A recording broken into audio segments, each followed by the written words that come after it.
بسم اللہ الرحمن الرحیم۔ صحیح بخاری حدیث نمبر 20۔ فرمان مصطفیٰ صلی اللہ علیہ وآلہ وسلم۔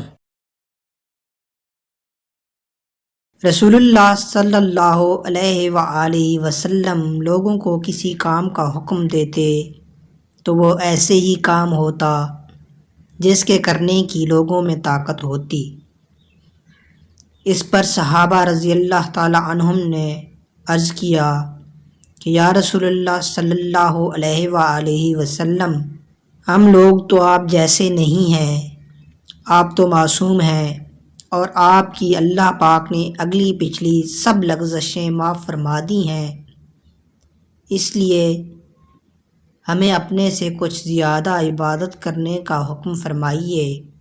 یہ سن کر آپ صلی اللہ علیہ وآلہ وسلم ناراض ہوئے، حتیٰ کہ خفگی آپ صلی اللہ علیہ وآلہ وسلم کے چہرہ مبارک سے ظاہر ہونے لگی۔